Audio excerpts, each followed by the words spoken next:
Hola, ¿cómo estás? Bienvenido al videoblog de mercados financieros, de economía, más punk y más antisistema probablemente que haya de habla castellana en internet, en YouTube.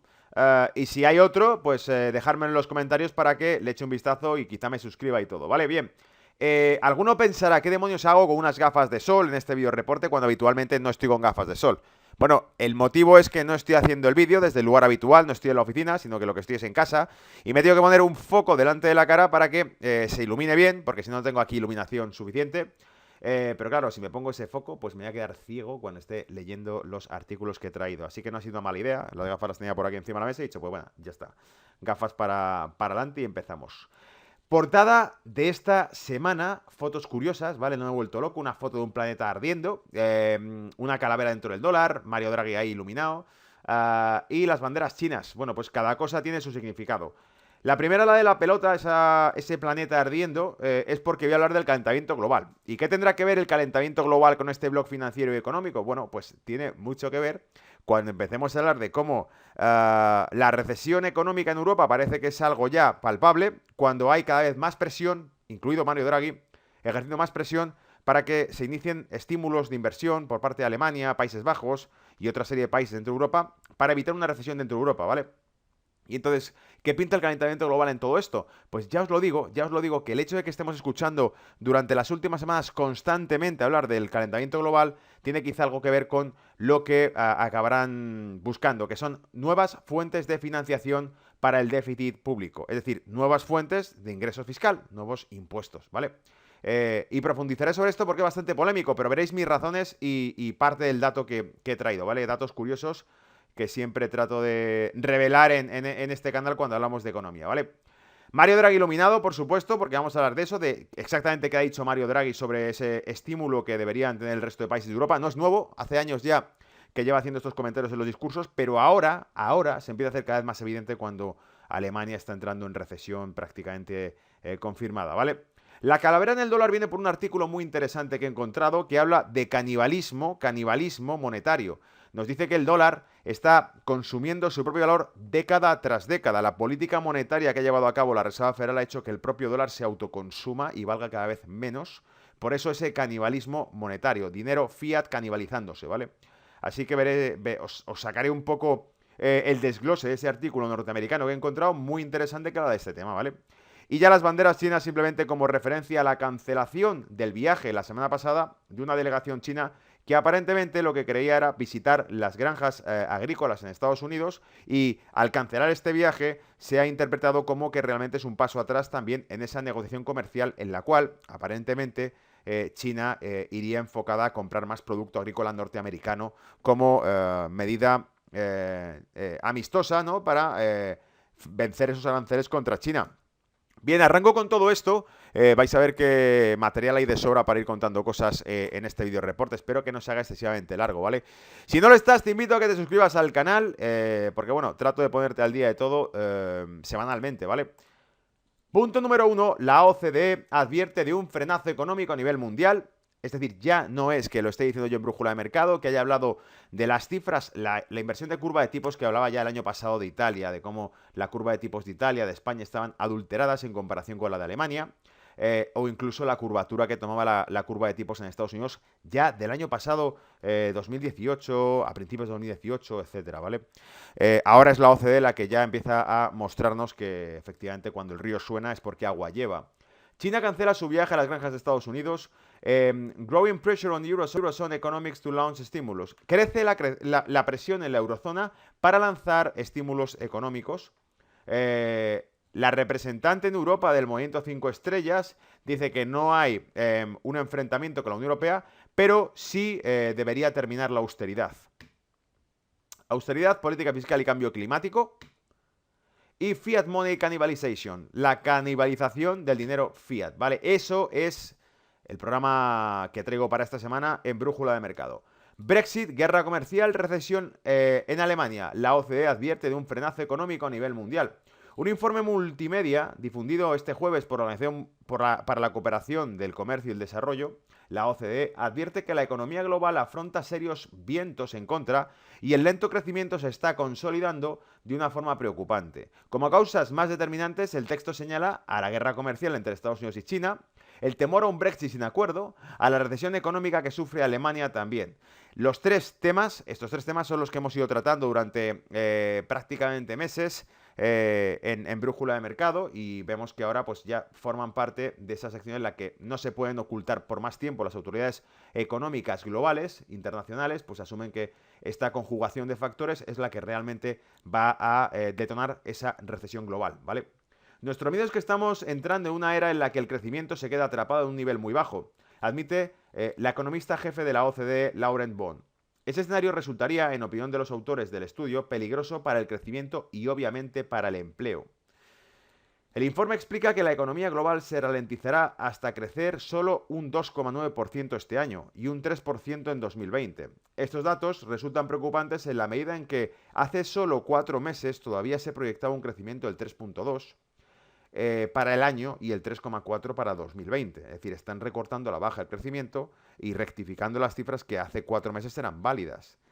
El informe no es optimista en su mirada al futuro próximo y advierte que, en este sentido, las perspectivas globales son cada vez más frágiles e inciertas, subrayando que el crecimiento económico aparece apagado en las cifras y que el comercio global se está contrayendo, algo que el organismo atribuye a tensiones comerciales continuadas y cada vez más profundas entre potencias tan influyentes como Estados Unidos y China, las dos principales economías del mundo. La primera, Estados Unidos, y la segunda mayor economía, China, ¿vale? Choque de titanes entre potencias tan influyentes, así como las crecientes tensiones geopolíticas y las disrupciones en el suministro de crudo de Arabia Saudita que comentábamos la semana pasada en este canal, Aramco, y cómo el ataque a Aramco realmente podía ser el catalizador de esa recesión, porque el aumento de precio en el combustible encarece los costes de producción. ¿Os creéis que es casualidad que los países productores de energía y de crudo tengan los precios tan bajos durante los últimos años? La inflación apenas repunta. Los bancos centrales solamente van a tocar la tasa de interés, van a dejar de imprimir billetes cuando la inflación repunte. Y la inflación no va a repuntar mientras el crudo, la energía, el activo, el bien más inflacionista que existe es la energía, el propio petróleo, porque impregna todo. Para cualquier producto que lleves a un mercado hará falta transportarlo. Y si aumenta el coste de transporte, aumenta el coste del propio producto, ¿vale? Entonces, ¿qué ocurre? Que decimos que el petróleo es el activo más inflacionista que existe, y si el petróleo está tumbado, pues es difícil que surja la inflación.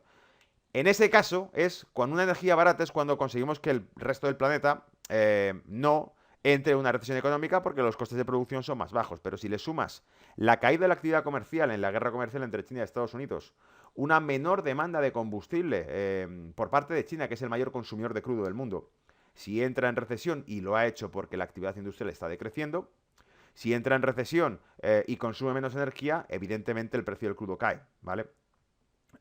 Por lo tanto, lo que vemos es que en realidad ese ataque contra Aramco lo que hace es subir el precio de la energía y, por lo tanto, provocar más riesgos recesivos en la economía global. Las medidas paliativas, atentos a esto, las medidas paliativas que se proponen desde la organización autora del informe parecen sencillas sobre el papel y están muy vinculadas a las causas señaladas. En concreto, desde la OCDE exhortan a las autoridades responsables a relajar las tensiones comerciales de manera que se pueda terminar con la guerra arancelaria. También proponen, atención, fomentar la inversión pública. Esto va para Europa. Esto es en la línea de lo que han dicho varios países de la Unión Europea y lo que ha dicho el propio Banco Central Europeo, ¿vale? Fomentar la inversión pública y, en todo caso, priorizar las políticas fiscales y estructurales sobre las meramente monetarias. Políticas fiscales y estructurales sobre las meramente monetarias. Van a por los impuestos, ¿vale? Van, en teoría, a una rebaja de los impuestos, a un incremento del déficit público, pero si va a incrementar el déficit público, entonces lo que significa es que para incurrir en mayor déficit, antes o después tendrán que pagarlo, van a incurrir en mayores deudas. Y si van a incurrir en mayores deudas, a alguien le van a quitar el dinero para poder pagarlas, ¿vale? Y por eso vamos a ver cómo luego el tema del calentamiento global va a estar en boca de las autoridades, ¿vale? China cancela su viaje a las granjas de Estados Unidos. Y según este diario, el South China Morning Post, que digo que es el diario del dueño de Alibaba, dice: la cancelación del viaje de una delegación comercial a China a los estados agrícolas estadounidenses, cuya noticia sacudió los mercados estadounidenses. No se debió en ningún fracaso a las conversaciones comerciales, no se debió en ningún caso al fracaso en las conversaciones comerciales, sino a un alto miembro de la delegación, Han Jun, viceministro del Ministerio de Agricultura y Asuntos Rurales, fue citado por China Business News, un medio de comunicación estatal, diciendo que el cambio en el plan no tuvo nada que ver con las negociaciones comerciales, ya que el viaje fue arreglado independientemente. Agregó que el viaje nunca había sido confirmado. Se había especulado mucho la semana pasada que la visita planeada de Han a los estados rurales significaba un trato. Bien, no ocurrió, no hubo tal visita, ¿vale? En las compras chinas de productos agrícolas eran inminentes. Sin embargo, informa la delegación que China, encabezada por el viceministro de Finanzas Liu Myun, tuvo que cancelar su viaje. Las preocupaciones de que las conversaciones se vieron reforzadas por los comentarios del presidente de Estados Unidos, Donald Trump, quien calificó a China de amenaza para el mundo y descartó la posibilidad de un trato parcial. Es decir, Donald Trump ya ha dicho en más de una ocasión que no va a haber un trato parcial, sino que se va a hacer un gran trato, un gran acuerdo, o no habrá acuerdo, pero no va a haber medias tintas, ¿vale? Dado que cualquier acuerdo probablemente implicaría que China compre grandes porciones de producto agrícola de los Estados Unidos, incluyendo carne de cerdo y soja, los agricultores estadounidenses podrían perder su participación en el mercado chino de forma permanente si la guerra comercial continúa, ¿vale? Es por eso que la presión interna dentro de Estados Unidos va hacia Donald Trump por parte de la industria, pero sobre todo por parte del sector agrícola. De hecho, parte de lo que comentábamos en el reporte de la semana pasada era los planes del Partido Republicano, las propuestas para dar estímulo fiscal, es decir, dar dinero a el sector agrícola en Estados Unidos, protegerles, ¿vale? De las pérdidas que puedan sufrir durante la guerra comercial. Choca con esta noticia el hecho, otra noticia que publicaba en este caso Actualidad RT, que decía: Argentina será el principal exportador de carne vacuna de China. Luego de que Pekín formalizara la autorización para que 8 nuevas empresas frigoríficas del país sudamericano puedan enviar sus productos, según explica el comunicado oficial del Ministerio de Agricultura, Ganadería y Pesca de Argentina, con la adición de estas nuevas empresas, ya son 34 los establecimientos que podrían exportar el alimento hacia el país asiático. Desde principio de año, las ventas de carne a China alcanzaron las 185.604 toneladas, sumando un total de ingresos de 868 millones de dólares para Argentina.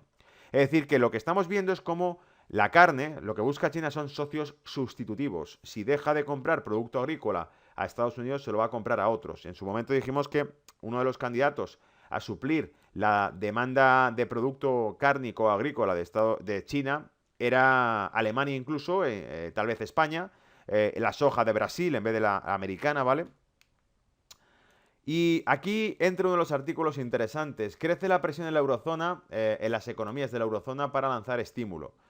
Dice: tras las reuniones de ministros de finanzas en Helsinki el pasado viernes, la Comisión Europea y algunos Estados miembros, incluidos Francia e Italia, han presionado junto al BCE para que Alemania y otros países de la Unión Europea inviertan más para contrarrestar el riesgo de recesión. El vicepresidente de la Comisión para el Euro, Valdis Dombrovskis, dijo que la política monetaria por sí sola no puede hacer que el truco. El llamado de la Comisión se produjo después de una declaración hecha por el presidente del Banco Central Europeo, Mario Draghi. Dijo: ya es hora de que la política fiscal se haga cargo, dijo Mario Draghi. Mario Draghi, en más de uno de sus discursos, ha dicho que el estímulo monetario, la fábrica de billetes, no serviría para nada si no iba acompañada de reformas estructurales en los países que cambien esto, ¿vale? Esas reformas estructurales pueden ir enfocadas al sector público, al sector financiero, a muchas áreas de cada economía, ¿verdad? Pero principalmente creo que nos agarramos siempre al clavo ardiendo, es decir, mientras haya un suministro constante de dinero que mantenga el mercado sin un colapso, y cuando digo el mercado me refiero al mercado de la bolsa en general, pero también del propio mercado de deuda soberana o deuda pública, porque los bonos de Italia y de España no quiebran mientras el BCE siga comprando.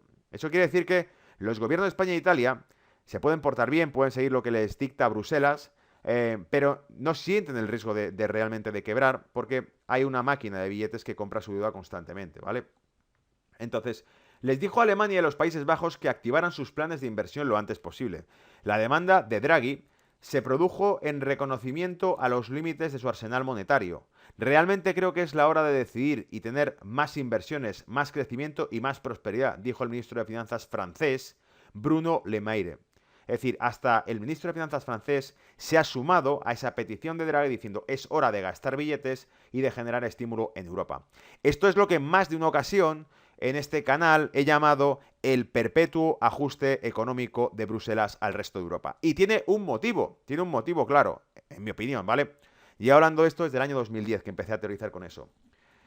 La Unión Europea no va a existir si los países miembros de la Unión Europea salen de la crisis. Si los países miembros de la Unión Europea recuperan la creación de empleo, reducen los niveles de paro a tasas o a cifras previas a la crisis de 2008. Eso no ha ocurrido en Italia, no ha ocurrido en España. Y desde luego, la constitución de los Estados Unidos de Europa no podrá producirse si no hay una necesidad por parte de los Estados miembros de la Unión Europea de formar parte de ese gran Estado, macroestado europeo. Esa necesidad se produce haciendo que esos países se debiliten cada vez más económicamente, que dependan de un suministro constante del BCE. Es decir, la teoría es la siguiente. Cuando España, por ejemplo, allá por el 2012 sufría la crisis de una deuda, España e Italia, una deuda que cotizaba por encima del 7% su bono a 10 años, cifra interventiva, cuando a Irlanda le ocurrió lo mismo, cuando a Portugal le ocurrió lo mismo, cuando a Grecia le ocurrió lo mismo, se declaró el rescate financiero a cada uno de esos países. Pero claro, la broma, el truco, no servía cuando hay que rescatar a Italia y España también, porque entonces estamos rescatando a más del 50% del Producto Interior Bruto de Europa, ¿vale? Si incluimos en el saco España e Italia. Entonces, ¿qué quiere decir esto? Que la primera medida que hicieron aquel entonces fue, primero, comprar la deuda española e italiana, pero fijaos cómo una de las medidas que la Unión Europea reclamó junto o a cambio de ese respaldo financiero que hacía el BCE a la deuda de cada país fue el incremento de los impuestos indirectos. Es decir, una economía como la española o italiana con una tasa de paro en aquel momento en España del veintitantos, ¿vale? Y la de Italia por encima del 15, lo que le sugería a la Unión Europea como medida principal, ¿vale? Para ese ajuste, para recuperarse de esa crisis, era subir los impuestos indirectos. El consumo está cayendo a plomo, el paro está subiendo, no hay inflación, y lo que le recomienda es subir los impuestos indirectos. Es decir, si tú consumes ya poco, porque no fluye el dinero, si te suben los impuestos indirectos, los impuestos sobre los productos y servicios, lo que hacen es encarecer los productos y servicios que ya de por sí se están consumiendo cada vez menos. Luego, ahí estaba la paradoja. Ningún economista de primer año de estudio habría tomado una medida como esa, porque esa medida lo que hacía era, en realidad, agravar el problema de la crisis, ¿vale? De hecho, la prueba estaba en que decían, no, hay que subirlos porque hay que ajustarse el cinturón y porque hay que reducir el déficit fiscal y la deuda del Estado. Sí, pero casualmente, al subir los impuestos indirectos sobre los bienes y productos que ya se están consumiendo cada vez menos en ese momento, lo que se consiguió fue, y de hecho era de libro, clavado, era una menor recaudación fiscal. Si la gente no estaba dispuesta a comprar un producto con un 16% de IVA, aún menos con un 24% de IVA, era de sentido común, ¿vale? Y la recaudación fiscal el primer trimestre de ese año, con la subida de impuestos del IVA, cayó un 2, un 5%, ¿vale? Es decir, era obvio que se iba a consumir menos y se iban a pagar menos impuestos cuanto más caros fuesen los impuestos, ¿vale? Entonces, esa es la primera bofetada que sea ese tipo de ajuste económico.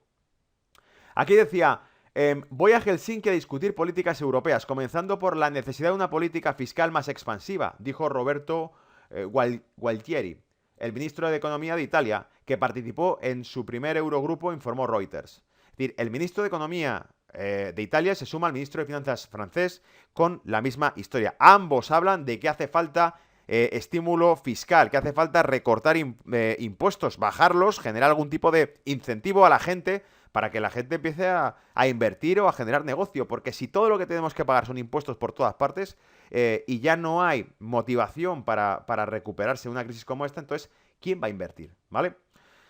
Bien, dice Mario Centeno, presidente del Eurogrupo y ministro de Finanzas de Portugal, dijo que en el futuro, ante una recesión, necesitamos encontrar un nuevo equilibrio y la política fiscal seguramente jugará un papel en esto, ¿vale? De nuevo, otro que se suma a este carro. Por cierto, esto no es nuevo. Es nuevo oírlo en la Unión Europea ahora, porque todos acatan lo que diga Bruselas, sin discusión, ¿vale? Incluido el propio gobierno de España, con la crisis migratoria, lo que decía, cuando le preguntó un periodista, dijo, haremos lo que Bruselas nos diga, o sea, haremos lo que la Unión Europea nos diga que tenemos que hacer. Literalmente no oculta que es un delegado es un delegado de la administración de la Unión Europea, no es un presidente que vaya a cumplir con un programa político elegido por él o para el que se le ha votado, ¿vale? Entonces, esto es lo que manifiesta que estamos ante un macroestado europeo y no una democracia local de cada país. El Estado-nación desaparece, se diluye, entonces lo que aparece detrás es el macroestado, ¿vale? Bien, dice, un grupo de países liderados por los Países Bajos logró limitar la ambición del llamado instrumento presupuestario para la convergencia y la competitividad BICC, por las siglas en inglés que son Budgetary Instrument for Convergence and Competitiveness. Instrumento presupuestario para la competitividad y la convergencia, ¿vale? Bien, atentos a lo siguiente. El miembro de la Junta Ejecutiva del BCE, Benoit Coeur, enfatizó que los ministros deberían reconsiderar agregar una dimensión de estabilización al instrumento fiscal. We have to prefer to big with 3 big Cs. Nos gustaría ese instrumento big con 3 grandes Cs. ¿Y qué C es la que le falta ahí? Dice la contracyclical, ¿vale? Contracyclical. ¿Qué se está refiriendo con que este instrumento presupuestario creado por la Unión Europea y limitado por los Países Bajos y Alemania le falte una C? Que el resto de Europa, incluido este señor, miembro de la Junta Ejecutiva del Banco Central Europeo, dice, le falta la C de la contracíclica. ¿Qué es en economía políticas contracíclicas? En economía se llama políticas contracíclicas aquellas que cuando hay un ciclo negativo y se está hundiendo la economía, lo que hacen es empezar a bajar los impuestos, empezar a bajar la tasa de interés, empezar a aumentar el gasto y a incurrir en mayor déficit. Eso es contracíclico. La economía se está hundiendo y lo que hacen es realmente sacar el fajo y empezar a gastar y a rebajar los impuestos a la gente y a generar menor papeleo o burocracia, políticas activas que lo que hacen es estimular los negocios, ¿vale? ¿Y por qué se llama contracíclico? Porque cuando el ciclo se empieza a recuperar y empieza a subir para arriba, lo que hacen es lo contrario, aumentan los impuestos, aumentan la tasa de interés, aumentan el papeleo, la burocracia para realizar negocio. ¿Por qué? Porque lo que hacen es frenar al caballo cuando está desbocado o atizarle cuando está lento. Entonces, son anticíclicas porque lo que hacen es gastar pasta cuando hay crisis y recaudar pasta cuando va bien la economía. Lo cual hasta parece lógico, ¿verdad? Políticas anticíclicas. Eso es lo que el director, miembro de la Junta Ejecutiva del BCE, decía que le faltaba a este organismo presupuestario. Veremos hasta dónde aguanta esa pelea interna por no ceder y no empezar a hacer una política de estímulo fiscal en Europa, que personalmente creo que es lo que le hacía falta hace bastante tiempo. ¿Os acordáis que en este canal os he citado ya en 2-3 ocasiones las palabras de Steve Jacobsen en CNBC cuando dijo: Europa necesita una recesión en Alemania. Solo entonces veremos estímulos fiscales en Europa, ¿vale? Y continúo con esa representante del movimiento 5 estrellas italiano en la Unión Europea. Decía que no hay problemas, no hay batallas, there is no clash with Europe, but austerity should end. No tenemos ninguna confrontación con la Unión Europea, pero la austeridad debería terminar. Y dice, el dogma impulsado por la austeridad de Europa no ha tenido éxito y debería llegar a su fin. Dije la eurodiputada Tiziana Beghin. Subrayó que el objetivo de su partido, el Movimiento 5 Estrellas, no es chocar con la Unión Europea, sino asegurarse la flexibilidad fiscal. Es lo mismo que Liga Norte, el partido de coalición con Movimiento 5 Estrellas, pidió. De hecho, os recuerdo la escena mítica en la que, la podéis buscar en YouTube, cuando Liga Norte presentó los presupuestos de la Unión Europea y la Unión Europea los rechazó por ese aumento del gasto y del estímulo económico en Italia, lo que hizo uno de sus miembros fue quitarse el zapato públicamente delante de las cámaras, se quitó un zapato y pisó con el zapato sobre la mesa los presupuestos de la Unión Europea, ¿vale? Ella dijo que Italia necesita tener la oportunidad de invertir en nuevos sectores como el... Atentos, por favor, atención en este momento, ¿vale? Como el New Green Deal, para ayudar al país a crecer. ¿Y qué es el New Green Deal? El New Green Deal es una propuesta de legislación de los Estados Unidos que tiene como objetivo abordar el cambio climático y la desigualdad económica. El nombre de esta se refiere al New Deal, un conjunto de reformas sociales y económicas y proyectos de obras públicas emprendidos por el presidente Franklin D. Roosevelt en respuesta a la Gran Depresión. The Green New Deal combina el enfoque económico de Roosevelt con ideas modernas para la energía renovable y la eficiencia de los recursos. Es decir, el tema de la energía renovable y del cambio climático se convierte entonces ahora en un precursor para el gasto público y para la mayor recaudación fiscal. Lo que estoy diciendo con esto es que o bien una guerra mundial, o bien un crash mundial, genera este tipo de políticas de gastar a mansalva y de aumentar los impuestos. Si os fijáis históricamente, los impuestos que se cobraban a cualquiera de nosotros antes del crack del 29, o antes de la Primera, o antes de la Segunda Guerra Mundial, siempre han sido menores que después. Es decir, lo que se convierte, estos son argumentos de peso internacional. ¿Y por qué de peso internacional? Porque el cambio climático no lo puede resolver una nación. Por lo tanto, ya hemos encontrado una causa, una razón por la cual los países tienen que estar bajo un mismo techo, un mismo amparo o un mismo gobierno que les dicta lo que tienen que hacer. Y que es el que recauda realmente fiscalmente todo esto, ¿vale? Entonces dice, cuando se le preguntó sobre el nuevo gobierno de coalición de Italia, ya sabéis que Liga Norte se desvinculó de ese gobierno, dijo que forzaba elecciones generales, pero Movimiento 5 Estrellas, que es un partido muy democrático, lo que dijo fue, bueno, pues en vez de elecciones generales y preguntarle a Italia qué quiere, pactamos con el segundo en la lista, que es el Partido Demócrata por Italia. ¿Y por qué? Porque no son tontos. Tras las elecciones europeas vieron que Liga Norte, este partido, había conseguido la mayor potencia de voto en esas elecciones europeas. El que más votos había recibido, 30 y pico %, no, si no recuerdo mal, porque en este canal comentamos aquellos resultados para diferentes países de Europa. Liga Norte resulta que era el que más intención de voto había tenido por encima del resto. Así que, ni de coña, Movimiento 5 Estrellas iba a permitir que existiesen elecciones o que preguntasen a los italianos quién querían que gobernase Italia, ¿vale? Entonces ocurre que pactan con el Partido Demócrata de centro izquierda y como se compara con la colaboración previa con la extrema derecha, dijo que el Movimiento 5 Estrellas no es ideológico, atentos con esto. Oye, ¿cómo cambias con un socio nacionalista como es Liga Norte a un socio centroizquierdista que puede ser como el PSOE en España, ¿vale? O un partido socialista cualquiera, centroizquierda, centro derecha, ya sabéis, centro. Es decir, ni carne ni pescado, ¿vale? Algo mixto, que realmente son, ¿qué significa? Corrección política y políticas internacionales. Eso es lo que son los partidos de centro, ¿vale? Las que van dictando a nivel internacional. Todos repiten lo mismo. Lo que se aplica en un país se empieza a aplicar en el resto. Y parece iniciativa de ese partido político y, sin embargo, lo que es clavado a un calco de las políticas que va aplicando cada país. La legalización de la marihuana se empieza a legalizar en todas partes. Y otra serie de cosas más, ¿vale? Que van ocurriendo de manera orquestada y centralizada, ¿vale? Bien, digo, no es ideológico. El Movimiento 5 Estrellas no es ideológico y por lo tanto no está cerca de ninguno de estos partidos. Es decir, fíjate lo que está diciendo.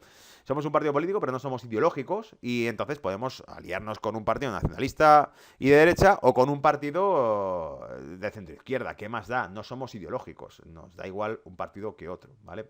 Que en el argot de la calle a lo mejor sería pues que se cambian o se arriman al árbol que más sombra les cobije, ¿vale?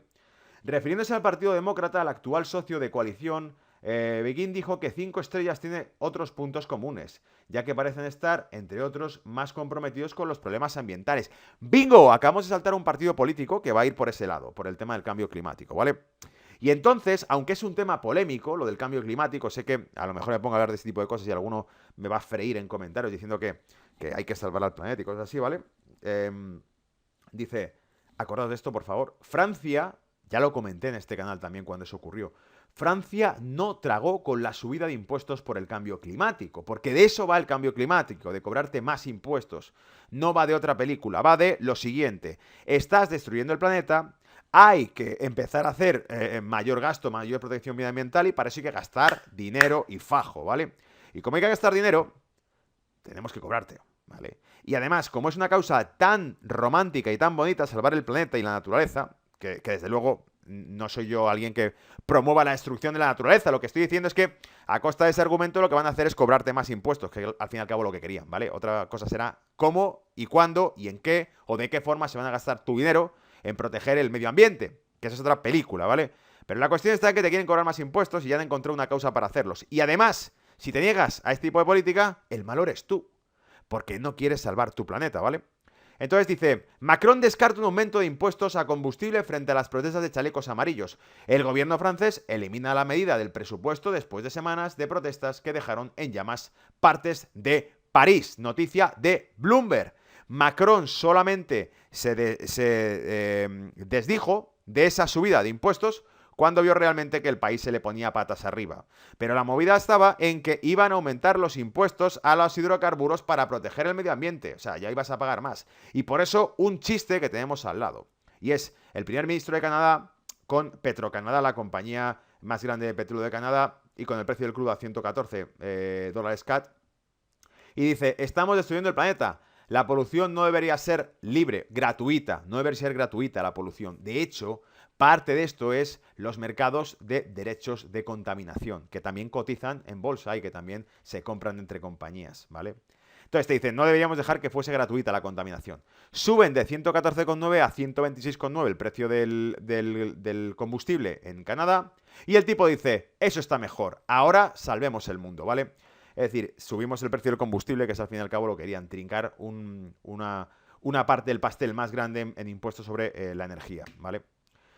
Y aquí otra cosa más, por si todavía alguno no se ha indignado lo suficiente con la burrada que estoy diciendo sobre el cambio climático, viene otra cosa más, austeridad, política fiscal y cambio climático. Y lo que he querido ha sido destacar una cosa que encontraba de Rafael Palacios que publicaba, que eran recortes de artículos antiguos en los que hablaban del cambio climático, pero en este caso, fijaos, nos habla de cambio climático está ahí en el recuadro puesto 1932, ¿vale? Este artículo en concreto es de 1932 y se llama A Warmer World, ¿vale?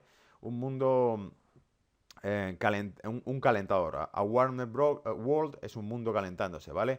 Y te hablaba en el artículo de que si continuábamos así, en pocas décadas el planeta se derretiría, ¿vale? Y lo curioso es que, claro, es igual que lo que está diciendo ahora mismo, pero lo decían en 1932, que el planeta se derretiría, que los glaciares estaban derritiendo, es decir, que llevamos escuchando esto durante prácticamente ya casi 100 años, llevan hablando de que se van a derretir los polos, ¿vale? Y además te está hablando de cuánto tardarían en derretirse, que serían tan solo unas décadas, que subiría el 150 pies el nivel del mar y quedarían ciudades enteras cubiertas de agua, ¿vale? Y bueno, claro, lo que vemos es que si llevan tantos años hablando de esto, pues te choca un poco que se convierte en una noticia recurrente. No solo eso, sino que también estaba una corriente también, que hablaba sobre el cambio climático en los 70, nos hablaba del global cooling. En este caso era lo contrario. En los 70 nos decía que el planeta se enfriaría inminentemente, entraríamos en una nueva era glacial y que entonces buena parte del hemisferio norte quedaría congelado por completo. En los 70 se especulaba con esta idea. De hecho, podéis buscar incluso gráficas en las que estadísticamente comparaban qué porcentaje de científicos hablaba de que iba a haber un cambio climático que iba a enfriar la Tierra y qué porcentaje de científicos hablaban de que iba a haber un cambio climático que iba a calentar la Tierra. Luego, son simplemente especulaciones que han hecho unos y otros, cuando en muchos casos ya sabéis que algunos científicos, incluidos premios Nobel de ciencia, han hablado de que son los ciclos solares los que están provocando enfriamientos o calentamientos en diferentes planetas del sistema solar, más que la propia polución del hombre, que desde luego no es buena. La polución no es buena. No estoy hablando yo de aquí de que esté bien contaminar. Lo que estoy diciendo es que la contaminación que hacen las malditas industrias no tiene nada que ver con lo que te van a quitar a ti de tu bolsillo los gobiernos en esta nueva excusa que han creado para facturar más. De hecho, otra noticia que pongo aquí es el Mail Online, donde dice que it's global cooling, record return on Arctic ice caps is growing by 60% in the year. Se está enfriando, ¿vale? Y dice récord de nuevo retorno de hielo al Ártico, que crece un 60% durante el último año, ¿vale? Y entonces te dice, la BBC reportó en 2007 que el calentamiento global dejaría el Ártico sin hielo para el verano de 2013. BBC 2007 ya te hablaba de esto. ¿Por qué? Porque si hay un bombardeo mediático masivo con una razón concreta, luego habrá una justificación clara para subir los impuestos. Voy a decir algo también muy polémico, ¿vale? Si para cobrarte más en impuestos tienen que hablar del cambio climático, para militarizar también tu país o quitarte autonomía a nivel de defensa, hablan de terrorismo global. Es decir, se militariza Europa cuando se habla de una invasión soviética o cuando se habla del terrorismo internacional, ¿vale? Si desapareció la Unión Soviética en los años 90, había que inventar otra excusa para seguir con la carrera armamentística. ¿Cuál? El terrorismo global, ¿vale? Porque tú como país no puedes defenderte de esto. Los Cinco Ojos, la alianza de servicios secretos de diferentes países anglosajones, todos ellos con una macro base de datos que pueda vigilar lo que todo el mundo dice o hace, ¿vale? Pero en fin, esto ya es demasiado oscuro para un canal sobre mercados financieros, ¿vale? Bien, el último artículo. El último artículo es ese que habla sobre cómo se canibaliza el dinero fiat, ¿vale? Y en América. Dice, Estados Unidos sin dificultad continuó su enfoque hacia la catástrofe esta semana. Lo traigo de un blog llamado actingman.com. Y dice, la Reserva Federal recortó la tasa de fondos federales en 25 puntos básicos, promoviendo así su programa de degradación masiva del dinero. Sin embargo, en la superficie todo seguía en superlativo, en máximos, ¿vale? Las acciones sonrieron a los inversores de su posición sobre lo que Irving Fisher llamó una vez una meseta permanentemente alta. Es decir, los máximos en el mercado que son permanentes, que son estáticos y que nunca desaparecerán porque hay una fábrica de billetes detrás comprando constantemente. La eterna demanda de los bancos centrales, ¿vale? Debajo de la superficie, sin embargo, el mercado financiero nocturno estuvo sujeto a mucho llanto y crujir de dientes. En algún momento, entre el lunes por la noche y el martes por la mañana, la tasa de acuerdo de recompra, de repos, durante la noche alcanzó el 10%. Los mercados de liquidez a corto plazo esencialmente se rompieron. Los repos son cuando lo que hacemos es coger deuda, bono, que es deuda, al fin y al cabo, un tipo de rendimiento, una deuda a X porcentaje, que es el yield del bono, y lo colocamos a cambio de un cash para volver a recomprarlo rápido en el corto plazo, horas, incluso días, ¿vale? Volver a recomprar a una tasa de interés diferente en la cual hayamos ganado dinero con la transacción, ¿vale? Esos son los repos. ¿Qué pasa? Que cuando se dispara el precio o adquiere volatilidad el precio de los repos, significa que en realidad la liquidez del corto plazo está en entredicho. Y ahora atentos con la reflexión que hace el blog porque es bastante buena. Dice, recuerde que las economías de planificación centralizada no se permiten que la oferta y la demanda se ajusten y equilibren naturalmente. Esto a menudo resulta en escasez de suministros y fenómenos extraños como estantes de tiendas con peladoras de patatas y sin patatas. Y dice, los mercados crediticios planificados centralmente no son diferentes. Estamos, amigos, ante una economía planificada en lo que se refiere a política monetaria de bancos centrales. O una política monetaria centralizada y planificada por bancos centrales, ¿vale? Eso es lo que estamos viendo hoy en día. O como dijo Rothschild, el mayor experimento monetario de la historia, ¿vale? Esto fue seguido con operaciones adicionales de repos el miércoles al jueves hasta 75.000 millones por POP y ambos se suscribieron en exceso. Tal vez las operaciones de repos de la Fed sean un hecho diario, al menos hasta que la Fed alcance o lance una nueva QE.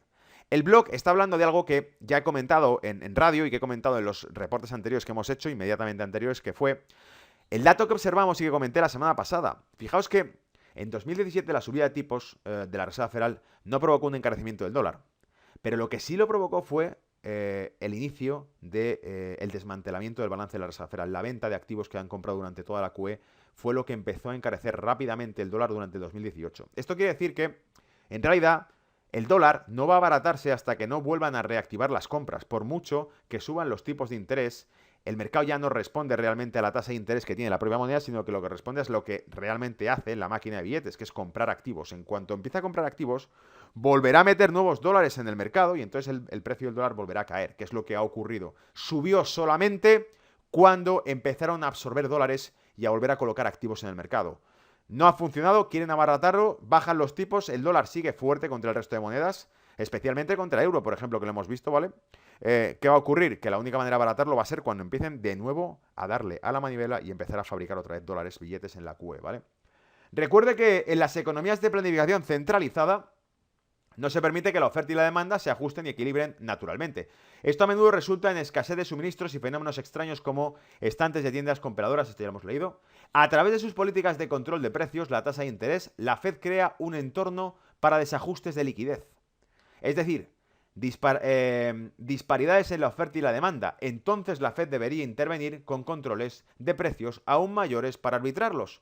Esto a su vez agrava los errores. Y atentos porque dice que la Fed debería intervenir porque está generando distorsiones en la demanda y la oferta de dinero en los mercados de liquidez, en los mercados de repos a corto plazo. Y fíjate lo que encuentra ahora. Dice, a partir de 19 de septiembre de 2019, el Comité Federal de Mercado Abierto de la Reserva Federal, ¿vale?, dirige a la mesa para llevar a cabo operaciones de mercado abierto según sea necesario para mantener la tasa de fondos federales en un rango objetivo de 1 a 3, de 4 a 2%, incluye las operaciones de recompra inversa durante la noche. Te está diciendo que la Reserva Federal va a intervenir en este tipo de mercados para mantener estables ese tipo de rangos de tasa de interés en los repos. Es decir, el Banco Central va a tener que intervenir para poder ajustarlo. Y ya nos decía que esto es justo lo que acaba de escribir el párrafo anterior del artículo. Dice, entonces la Fed debe intervenir con controles de precio aún mayores para arbitrarlos. Esto, a su vez, agravará los errores, ¿vale?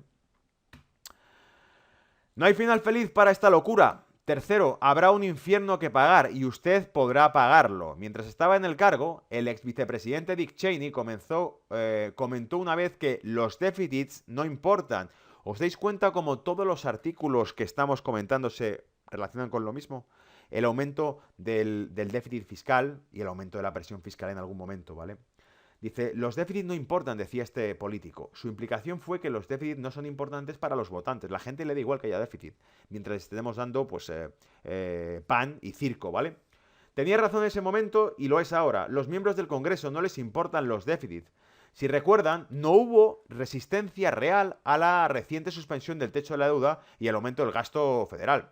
La población en general ha llegado a creer que puede obtener algo a cambio de nada, incluido comida gratis, medicamentos gratis, jubilación gratuita y dinero gratis, a través del poder de la cartera. La gente cree que el gobierno puede gastar sin límites e indefinidamente eliminar la deuda en el futuro. Aquí voy a añadir algo muy abstracto, ¿vale? A este artículo. Voy a añadir yo algo de cosecha propia que en alguna ocasión he opinado, pero que viene al pelo de lo que estamos diciendo justo ahora, ¿vale? A lo que añado yo aquí, digo, pero ¿a quién le debe esa deuda los gobiernos, los déficits, ¿vale? ¿A quién se la deben? A las grandes prestamistas financieros, aquellos que generan créditos digitales sin poseer activos reales en reserva que los respalden, o llamado también coeficiente de caja. No tienen el dinero que te prestan, simplemente anotan digitalmente en la cuenta que te han prestado crédito, ¿vale? Es decir, dinero digital anotado en una cuenta y creado de la nada. Por lo tanto, si el dinero apalancado y emitido por los bancos privados genera un efecto riqueza en la economía real, el sueño se convierte en realidad. Esta es la verdadera alquimia que los banqueros crearon hace 300 años y que sigue funcionando. Eventualmente, a alguno de estos bancos se le va de las manos la palanca y se le deja quebrar, que es el caso de Lehman Brothers, por ejemplo, ¿vale? Mientras el resto de ellos siguen emitiendo deudas en forma de crédito al resto del planeta y por eso los déficits no importan, porque ese dinero nunca fue un dinero real.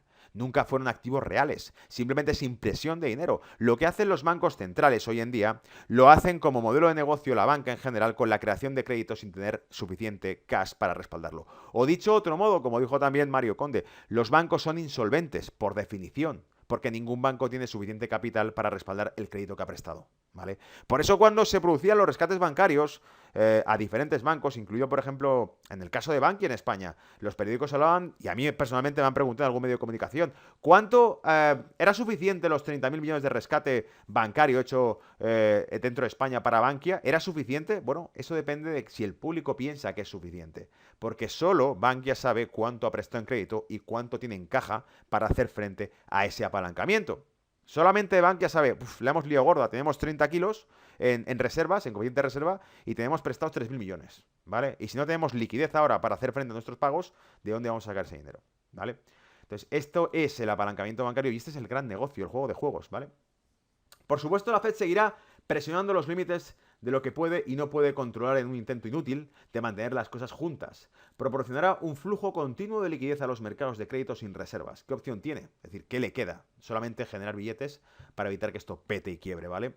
El fracaso del sistema de dinero fiduciario basado en la deuda está en juego. Esto ya es del artículo, ¿vale? Todo lo que estoy viendo ahora ya es del artículo, ¿vale? La Fed hará todo lo posible para mantenerla con vida. Seguirá así, degradando el dólar durante todo el día hasta el momento preciso en que se canibalice. Es decir, cuando el valor del dólar ya no valga nada porque se ha comido a sí mismo, ha colapsado internamente. Y dice, sostener algo de oro o plata en estos momentos es de suma importancia. ¿Cuánta razón tiene cuando hemos hablado aquí de que el dólar se está fortaleciendo, ¿vale? Por el miedo a una recesión funciona como activo refugio. Pero el colapso del dólar está escrito ya en los libros. No va a poder cambiar, el destino ya está establecido. El dólar dejará de ser esa moneda. Llevamos desde la Segunda Guerra Mundial con el sistema monetario basado en dólar, un mundo dolarizado, y quiere caminar hacia una transición que en buena parte está siendo fomentada por las propias medidas de sanciones contra países productores de energía, para desmantelar el petrodólar que ya he comentado en más de una ocasión, ¿vale? Esa es la estrategia. Entonces, claro, el resumen de todo esto es que sabemos que el dinero fiduciario, el sistema monetario actual colapsará en algún momento, que es lo que llaman el reset monetario, ¿vale? Y dará paso a un nuevo sistema monetario internacionalizado con una moneda mundial probablemente, ¿vale? Bueno, eso es todo para esta semana. Espero que os haya gustado y bueno, os veo en los comentarios, ¿vale? Un saludo y cuidaros. Chao.